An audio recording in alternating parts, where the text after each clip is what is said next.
إن الحمد لله نحمده ونستعينه ونستغفره ونعوذ بالله من شرور أنفسنا ومن سيئات أعمالنا من يهده الله فلا مضل له ومن يضلل فلا هادي له وأشهد أن لا إله إلا الله وحده لا شريك له وأشهد أن محمدا عبده ورسوله يا أيها الذين آمنوا اتقوا الله حق تقاته ولا تموتن إلا وأنتم مسلمون يا أيها الناس اتقوا ربكم الذي خلقكم من نفس واحدة وخلق منها زوجها وبث منهما رجالا كثيرا ونساء واتقوا الله الذي تساءلون به والأرحام إن الله كان عليكم رقيبا يا أيها الذين آمنوا اتقوا الله وقولوا قولا سديدا يصلح لكم أعمالكم ويغفر لكم ذنوبكم ومن يطع الله ورسوله فقد فاز فوزا عظيما أما بعد إن خير الكلام كلام الله وخير الهدي هدي محمد صلى الله عليه وسلم وإن شر الأمور محدثاتها وكل محدثة بدعة وكل بدعة ضلالة وكل ضلالة في النار أما بعد. Donc on commence aujourd'hui le cours 4 dans la lecture du livre Al-Madkhalu ila ilm al-fiqh. Al-Madkhalu ila ilm al-fiqh, al-fiqh usuluhu wa masadiruhu wa mazayahu والمذاهب الفقهية الأربعة. تأليف الشيخ سليمان ابن عبد الله ابن حمود أبا الخيل. Donc on va lire ensemble donc ce livre qui est l'introduction à la science du fiqh. Et on est toujours dans le chapitre qui explique les références et les sources de la science du fiqh en islam. Et les sources du fiqh en islam sont de 4. On a expliqué que la première source c'est Al-Qur'an, la deuxième c'est la Sunna, la troisième c'est Al-Ijma', le consensus, et la quatrième c'est Al-Qiyas. C'est Al-Qiyas, c'est-à-dire un genre d'analogie, et c'est basé bien entendu sur des principes et des règles du Coran et de la Sunna. On ne va pas détailler là-dessus puisqu'on va l'expliquer en détail dans le cours qui suit. Ou bien, donc aujourd'hui on va expliquer à l'Ijma' qu'est-ce que c'est. Au prochain cours on va expliquer Al-Qiyas en détail qu'est-ce que c'est aussi. À moins que, parce que le qiyas c'est un petit peu plus long, donc on va le laisser pour un cours séparé. Donc le cheikh il dit ثالثا الإجماع وهو اتفاق علماء العصر من أمة محمد صلى الله عليه وسلم على أمر من أمور الدين. Donc la définition qui est mentionnée, et c'est une définition qu'on retrouve dans différents livres de Usul al-Fiqh, comme Rawdat al-Nadhir de Abu Qudama, Ibn Qudama al-Maqdisi, et Irshad al-Fuhul, al-Shawkani, et Al-Ihkam de Al-Amidi, et d'autres livres également. Et donc, qu'est-ce que ça donne comme définition? C'est que le consensus, qu'est-ce qu'on appelle le consensus? C'est Al-Ijma' en arabe, Al-Ijma', Ijma'. Donc c'est Al-Ittifaq, c'est-à-dire l'accord des ulama d'une époque, parmi les ulama de la Ummah du prophète Mohammed sallallahu alayhi wa sallam, à propos d'une chose qui fait partie des choses de la religion, ou une affaire qui fait partie des affaires de la religion. Donc le fait que des ulama de la Ummah de Mohammed sallallahu alayhi wa sallam à une époque spécifique se mettent d'accord sur une chose, ça c'est ce qu'on appelle ijma', un consensus. Il dit ومقتضى ذلك أن الإجماع لا يتحقق إلا باتفاق مجتهد الأمة الإسلامية. أما اتفاق غيرهم فلا يكون إجماعا كما أنه لا بد من اتفاق جميع المجتهدين بحيث لا يخالف أحد منهم. Donc il dit qu'est-ce que ça implique? C'est que le consensus ou l'ijma' il ne peut être réalisé ou se concrétiser excepté si tous les savants mujtahidin de la Ummah de l'islam se mettent d'accord sur une chose. Tandis que c'est-à-dire que si autre que les mujtahidin, c'est-à-dire les mujtahidin, quand on parle des mujtahidin, on parle des ulama qui ont atteint un certain degré dans la science et dans la compréhension de l'islam qui fait qu'ils sont aptes à faire des verdicts, à émettre des verdicts religieux. Dans le sens qu'ils peuvent par exemple faire des ijtihad ou donner des fatawas et extraire des textes, des verdicts religieux parce qu'ils ont la connaissance et les outils nécessaires pour être capables de le faire. Et bien entendu, ça demande un niveau de connaissance assez approfondi et élevé. Donc c'est pas n'importe qui peut être un mujtahid, hein. Et parmi les exemples des grands mujtahidines de la Ummah, hein, il y a bien entendu parmi les Sahaba, il y en avait certains d'entre eux comme Abu Bakr, Omar, Othman, Ali radiyallahu anhum et d'autres également, et aussi parmi les grands imams de la Ummah comme Abu Hanifa, Malik, Shafi'i et Ahmad et d'autres également qui faisaient partie des grands ulama et qui étaient mujtahidines. Et donc il dit qu'il faut que ce soit eux qui soient d'accord. C'est-à-dire que si par exemple toi ou moi ou des frères comme ça on se met d'accord sur quelque chose aujourd'hui, ça va pas être un ijma'. Pour que ce soit un ijma', il faut que ce soit des savants mujtahidines, des grands ulama qui se mettent d'accord sur la chose. Si un individu parmi le commun des musulmans se met d'accord sur une question, ben ça veut pas dire que c'est un ijma', parce que bien entendu des ulama peuvent être en désaccord avec nous ou bien avoir une opinion contraire à notre opinion, et donc dans ce cas-là c'est pas un ijma'. Donc il dit, et en même temps il faut qu'ils soient tous d'accord de façon à ce qu'aucun d'entre eux diverge. Il dit ensuite ثم إنه لا إجماع في حياة الرسول صلى الله عليه وسلم لأنه إن وافق رأيه رأي المجتهدين كان سنة وإن خالف رأيهم رأيه لم يكن من الشرع في شيء. Il dit également il n'y a pas d'ijma' pendant la vie du messager d'Allah sallallahu alayhi wa sallam, parce que si leur opinion est en accord avec son opinion, hein, si l'opinion du messager sallallahu alayhi wa sallam est en accord avec l'opinion des mujtahidin, des savants à son époque, dans ce cas-là ce sera considéré comme étant une sunna. Hein, on ne va pas dire que c'est un ijma', on va dire que c'est une sunna du messager sallallahu alayhi wa sallam. Et si leur opinion est en contradiction avec l'opinion du messager sallallahu alayhi wa sallam, dans ce cas-là on va dire que ça n'a rien à voir avec la religion du tout. Non. Ensuite il dit والإجماع إما أن يكون بإبداء الرأي صراحة ويسمى صريحا وإما أن يكون سكوتيا والسكوت يحصل فيما إذا أفتى أحد المجتهدين في مسألة وعرف بفتواه أو وعرف بفتواه الباقون من أهل الاجتهاد في عصره ولم ينكرها عليه أحد منهم. Donc il y a deux formes d'ijma', ou deux formes de consensus.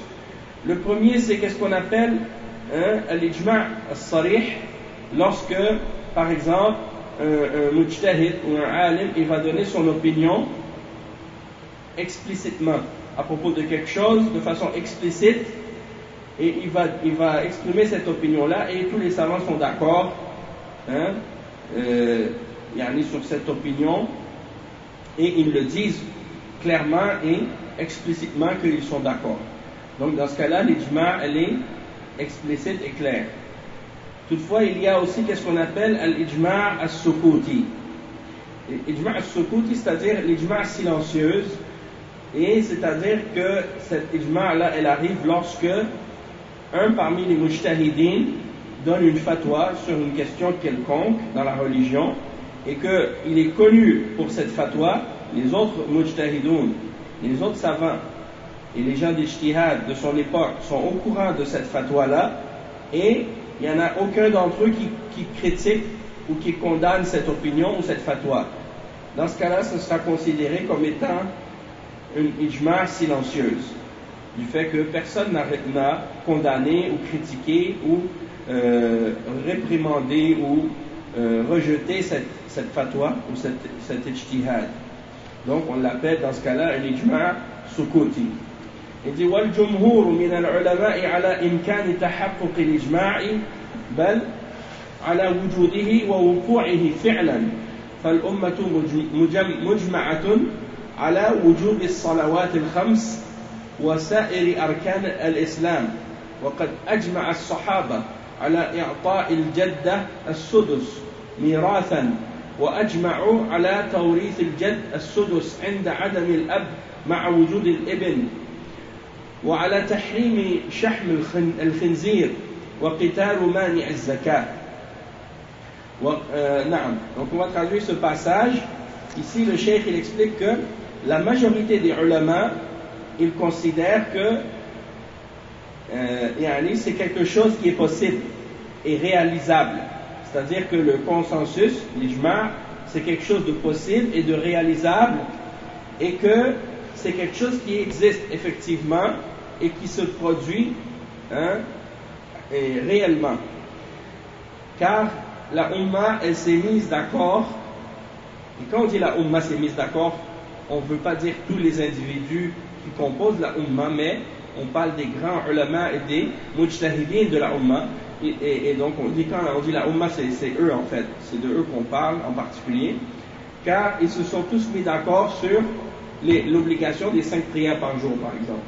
Il n'y a aucun savant qui diverge là-dessus, de même que sur les 5 piliers, il reste des piliers de l'islam, ils sont tous d'accord là-dessus.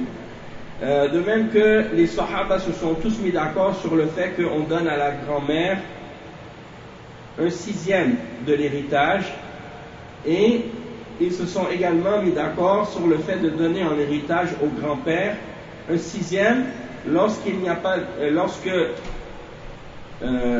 lorsqu'il n'y a pas de père présent avec la présence du fils. Donc ça fait partie des exemples dans les cas d'héritage. Et il dit, ils se sont également mis d'accord sur l'interdiction de la graisse de porc. C'est pas seulement la chair du porc qui est interdite, mais également sa graisse. Et aussi, ils se sont mis tous d'accord sur le fait que les gens qui refusent de payer la zakat peuvent être combattus. Ils doivent être combattus. Donc ça c'est un exemple d'ijma' qui s'est effectivement produit à l'époque des Sahaba. Ça c'est des choses connues. Il dit وقد أثار الشافعي رحمه الله الكلام حول إمكان الإجماع معترضا على إمكانه بتفرق الفقهاء في البلدان وعدم التقائهم وتعذر معرفة المجتهدين وعدم الاتفاق على تعيين من ينعقد بهم الإجماع، ولم يرى الإجماع ممكنا إلا في أصول الفرائض. والحق أن الإجماع كان ممكنا في زمن الصحابة، أما في عصر التابعين بعد تفرقهم في البلدان لم يكن الإجماع ميسورا بل متعذرا. ولهذا كان الإمام أحمد بن حنبل يقول على الأمر الذي يدعى فيه الإجماع لا نعلم فيه خلافا.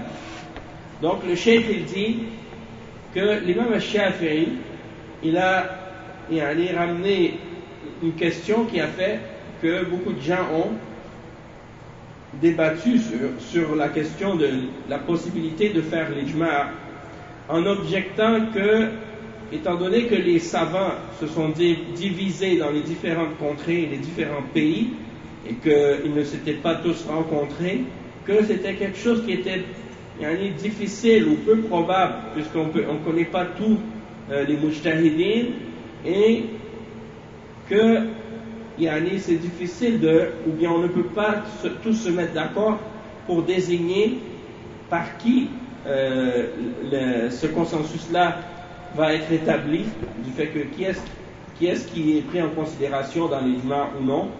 Et donc il considérait que l'ijma', il considérait que c'était pas possible d'avoir une ijma' excepté dans les bases de l'héritage, dans les questions de base de l'héritage. Mais il dit ensuite le cheikh que la vérité à ce sujet-là, c'est que c'est possible qu'il y ait eu un ijma' ou un consensus à l'époque des Sahaba. Mais par contre, par la suite, à l'époque des Tabi'in, une fois que plusieurs Sahabis se sont divisés dans différentes régions de l'État à l'époque, puisque les territoires qui étaient dirigés par les musulmans étaient vastes et que les Sahaba s'étaient dispersés dans différentes régions de l'Empire islamique à l'époque, et donc c'était quelque chose par la suite qui était devenu peu facile ou difficile, presque impossible d'établir. Et donc c'est pour cette raison-là que l'imam Ahmad ibn Hanbal, il disait par exemple, il disait à propos de la chose qu'on prétendait à son sujet que c'était un consensus ou une ijma', il disait, au lieu de dire ijma', lui il disait pas ijma', il disait la na'lamu fihi khilafan. C'est-à-dire on connaît pas à ce sujet-là aucune divergence. C'est-à-dire on ne connaît pas de divergence sur ce sujet. Et donc au lieu de dire il y a un ijma', il disait on ne connaît pas de divergence sur ce sujet. Parce que, en voulant dire, c'est possible qu'il y ait une divergence, mais on n'est pas au courant. Parce qu'on n'a pas rencontré tous les mujtahidines et tous les savants, et on n'a pas su vraiment est-ce qu'ils étaient tous d'accord ou non. Donc il disait, je ne connais pas de divergence à ce sujet-là. Et en même temps, c'est un genre de modestie aussi. Donc, plutôt un genre d'humilité. D'humilité. Donc il y a des notes de bas de page avec des discussions un peu plus détaillées sur la question, mais j'ai pas envie de lire tout ça parce que c'est un petit peu compliqué, puis c'est un petit peu détaillé, il rentre dans des discussions un peu trop approfondies pour notre niveau, donc c'est pas nécessaire de rentrer dans tout ça. On peut se limiter uniquement à qu'est-ce que le cheikh il a mentionné juste dans le texte. Il dit ولا بد للإجماع من سند ودليل يستند إليه المجمعون على الحكم وهو إما كتاب كالإجماع على حرمة التزوج بالجدة فإن سنده قوله تعالى حرمت عليكم أمهاتكم وإما سنة مثل الإجماع على توريث الجدة على توريث الجدة السدس فإنه استند إلى ما روي أنه صلى الله عليه وسلم أعطى الجدة السدس. Donc le cheikh il dit que lorsque il y a un ijma', un consensus, il faut absolument qu'il y ait une chaîne ou quelque chose une preuve vers laquelle cet ijma' est attaché ou est relié. Et donc pour établir que les savants sont tous d'accord sur une chose, il doit y avoir un texte quelconque de la charia, un texte, soit par exemple un verset ou un hadith du prophète sallallahu alayhi wa sallam. Donc par exemple, dans le Coran, on dit qu'il y a un ijma' sur le fait qu'il est interdit à quelqu'un d'épouser la grand-mère, d'épouser sa grand-mère. Bon. Il y a un ijma' là-dessus, il y a un consensus. Et la chaîne de ça, c'est rattaché à quoi? C'est rattaché au verset 23 dans Surat An-Nisa, dans lequel Allah subhanahu wa ta'ala il dit vos mères vous ont été interdites. C'est-à-dire, vous n'avez pas le droit d'épouser vos mères. Et la grand-mère, elle rentre dans les mères, fait partie des mères. De même que dans la Sunna, il y a un ijma', il y a un consensus sur le fait que la grand-mère, elle hérite du 6e de l'héritage. Et ça, c'est basé sur quelque chose qui est attribué au prophète sallallahu alayhi wa sallam, un hadith dans lequel il aurait donné à la grand-mère un 6e de l'héritage. Et ça, c'est rapporté par Abu Daoud, At-Tirmidhi et Ibn Majah, dans les Sunan. Ensuite, il dit والإجماع مصدر أساسي من مصادر الفقه الإسلامي وقد لعب دورا مهما في التشريع الإسلامي وفي تغيير أحكامه بحسب الزمان والعادات والأحوال والأمكنة في القضايا التي لا نص عليها في الكتاب والسنة أو التي كان فيها النص مبهما أو قابلا للتأويل ولذلك فإن الإجماع وسيلة صالحة للسير في الفقه في ميدان التطور في الحاضر والمستقبل. نعم والإجماع حجة قاطعة عند الجمهور. Donc il dit que l'ijma' c'est une référence fondamentale parmi les références et les ressources du fiqh de l'islam et ça joue un grand rôle important dans la législation islamique et dans le fait également de changer les règles selon l'époque, selon les traditions, selon les situations et selon les lieux. Et dans certaines questions dans lesquelles il n'y avait pas de texte spécifique dans le Coran et dans la Sunna, ou dans lesquelles il y avait un texte, mais que le texte était pas spécifique à une question pas très explicite. Dans ce cas-là, ou bien un verset qui était équivoque, ou un hadith équivoque, c'est-à-dire qui est ouvert à diverses interprétations, alors dans ce cas-là, l'ijma' est venu clarifier ou établir des choses plus claires.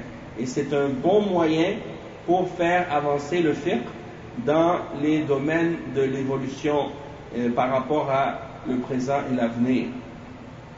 Ensuite, il dit que l'ijma' c'est une preuve tranchante dans l'islam selon l'opinion de la majorité des ulama.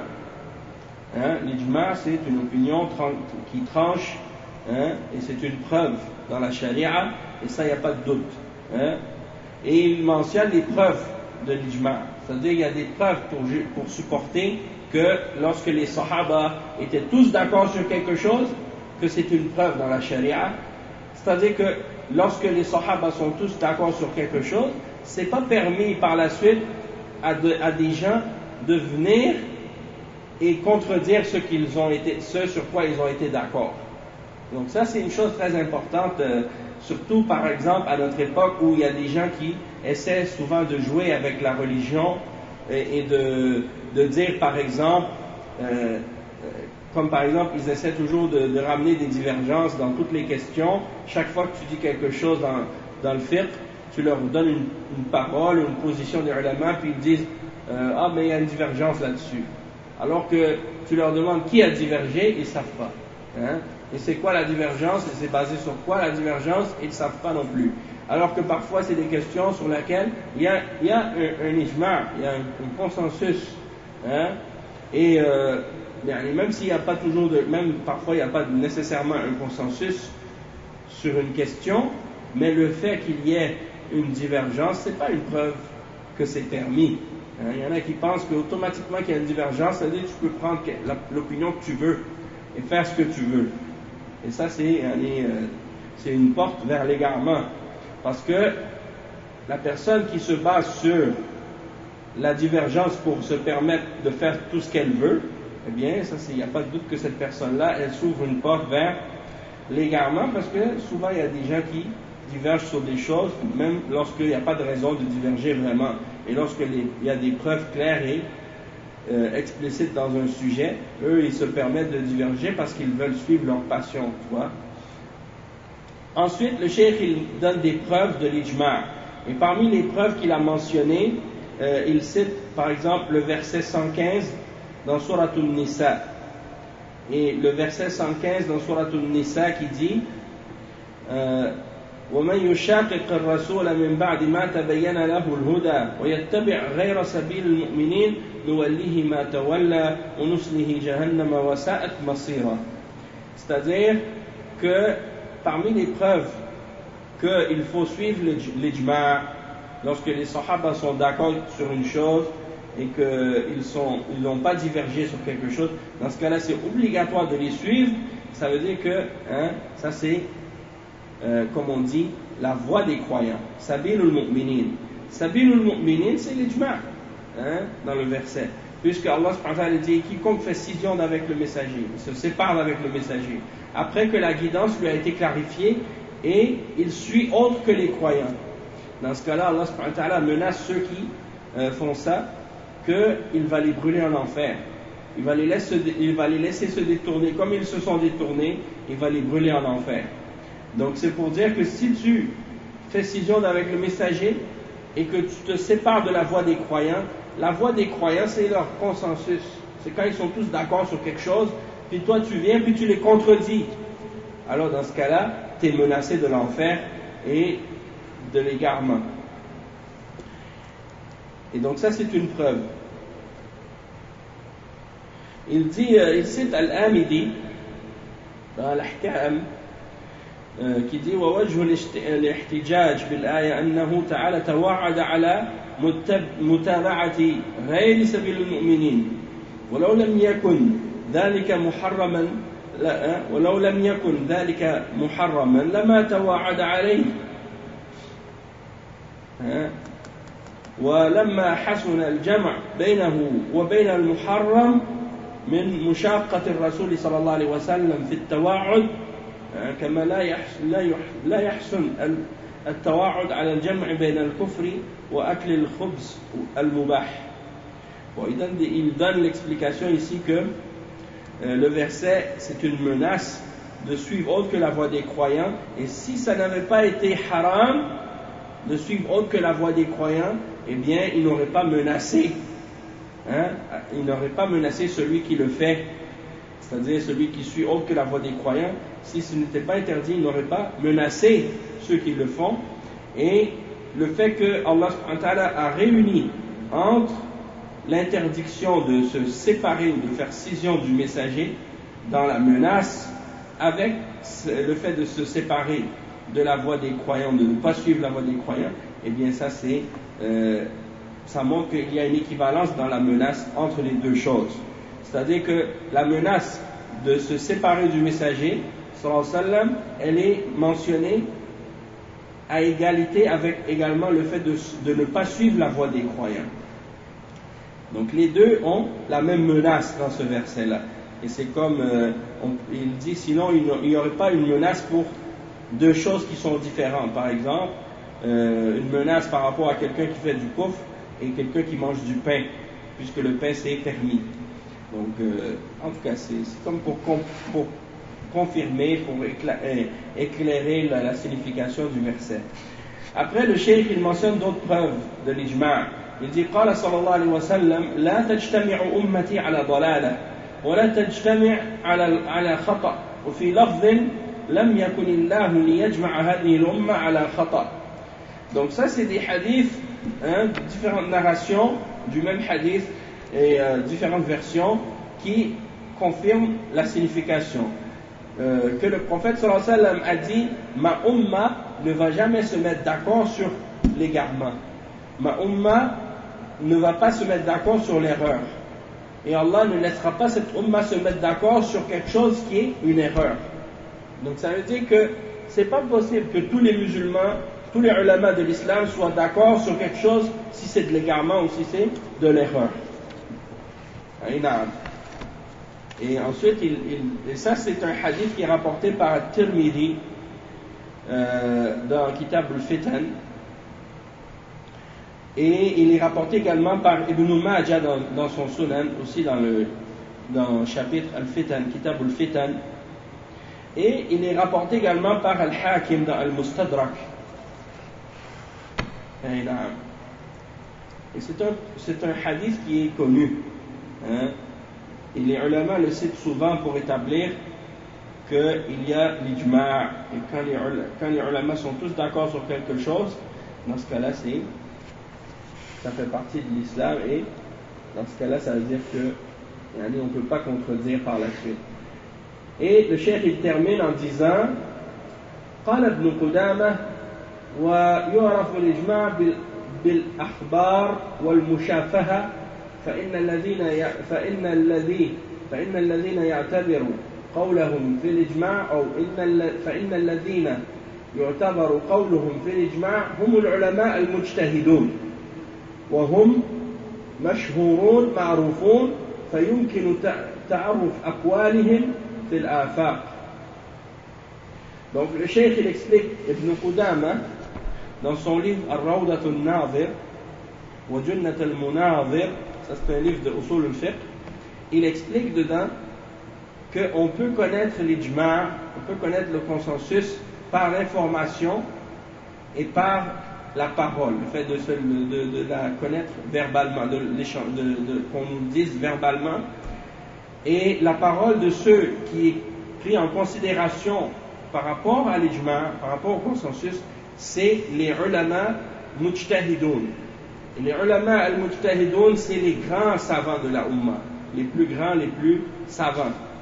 Hein, pas les petits imams ou les gens des imams de mosquée ou des choses comme ça. Ça, c'est pas des mujtahidoun. Les mujtahidoun, c'est les grands ulama qui ont atteint un certain âge, un certain degré dans l'expérience et dans la compréhension de l'islam et qui ont réuni les outils nécessaires pour être capables d'extraire les verdicts des versets du Coran et des hadiths du prophète sallallahu alayhi wa sallam. Et donc, par exemple, il faut qu'ils connaissent par exemple le Coran. Il faut qu'ils connaissent une grande portion des hadiths par cœur. Et non seulement ça, ils doivent connaître le degré des hadiths. Est-ce que le hadith il est daïf? Est-ce qu'il est sahih? Est-ce qu'il est hasan? Et ainsi de suite. Et donc ils doivent connaître la science du hadith. Ils doivent avoir une connaissance très vaste de la grammaire et de la langue arabe. Hein? Ils doivent connaître également, avoir une connaissance profonde de par exemple, la science qu'on appelle usul al-fiqh, et maîtriser les règles, les qawa'id al-fiqhiyya, et également connaître usul al-fiqh, c'est les règles fondamentales de la religion pour savoir comment extraire des textes, des verdicts religieux, tu vois. Et ça, c'est une science en soi, tu vois. Faut être capable de comprendre, par exemple,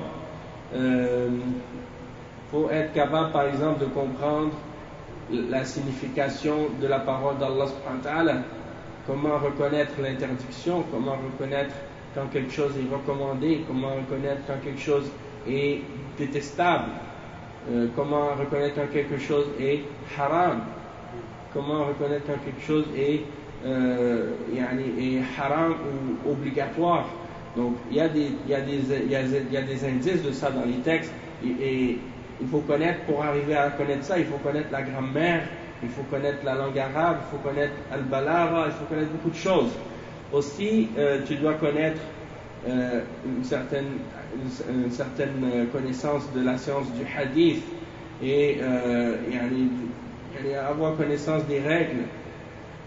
Puis il y a d'autres choses aussi à connaître par rapport à ça, comme par exemple s'il y a des textes qui sont en apparente contradiction, bien, comment savoir lesquels mettre au devant par rapport à cette divergence apparente, comment tu fais pour régler cette divergence et lequel placer devant et ainsi de suite. Les règles qui ont rapport aussi avec les fatawa et la personne qui pose les questions et à qui on pose les questions et comment répondre et comment établir les fatawa et ainsi de suite. C'est très très détaillé, puis il y a beaucoup de choses à comprendre et à connaître dans ces sciences-là. Il y a aussi les règles du fiqh et ainsi de suite. Donc il y a beaucoup de choses comme ça que le mujtahid il doit connaître pour pouvoir faire l'ijtihad. Et donc c'est seulement les ulama qui peuvent faire l'ijtihad. Et ça on va en parler encore plus lorsqu'on va parler du qiyas. Parce que l'ijtihad ça demande la connaissance aussi du qiyas. Puisqu'il n'y a pas d'ijtihad dans des questions sur lesquelles il y a un texte clair et explicite. L'ijtihad en général c'est quand il n'y a pas de texte ni dans le Coran, ni dans la Sunna, un texte explicite à propos de quelque chose. Donc, en général, c'est à propos c'est lorsque, par exemple, tu veux savoir le verdict de l'islam à propos de quelque chose qui est nouveau, quelque chose qui n'existait pas auparavant, et donc, il n'y a pas un verset dans le Coran qui en parle explicitement, ou un hadith qui en parle explicitement. Ouais, comme tu dis par exemple l'exemple de la cigarette, les gens à l'époque du prophète sallallahu alayhi wa sallam ils fumaient pas la cigarette par exemple, ou bien des choses récentes, nouvelles, qui sont apparues, qui n'existaient pas à l'époque, comment faire pour savoir si c'est permis ou interdit, ou des choses comme ça, eh bien, les ulama, ils vont avoir recours au qiyas, à l'analogie. Donc, ça, c'est seulement lorsqu'il n'y a pas de texte. Sinon, si tu demandes à quelqu'un est-ce que l'alcool est haram ou halal, eh bien, il y a des versets clairs et explicites et des hadiths qui expliquent que l'alcool est haram. Et donc, tu ne peux pas faire l'ijtihad dans l'alcool pour le rendre halal. Tu comprends?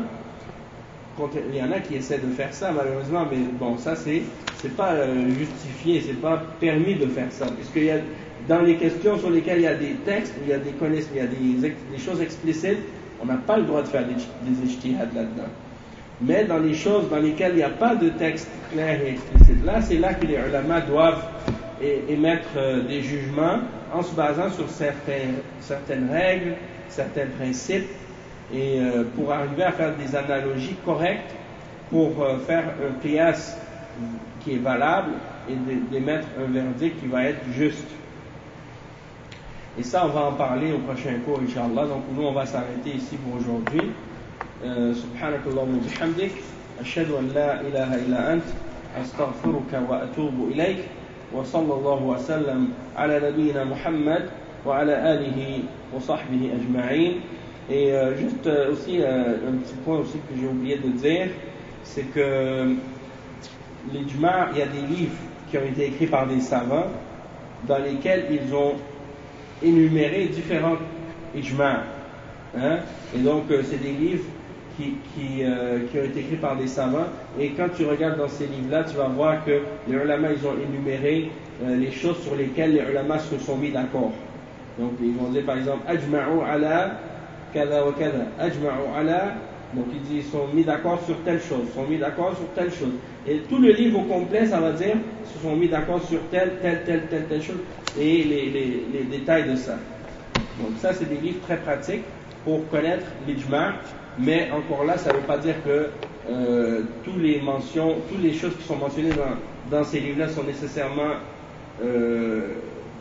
exactes ou correctes à 100%, mais disons qu'il y a une grande partie qui sont des bonnes. Ça peut être des livres qui peuvent beaucoup nous aider à connaître les questions dans lesquelles les ulama ils se sont mis d'accord.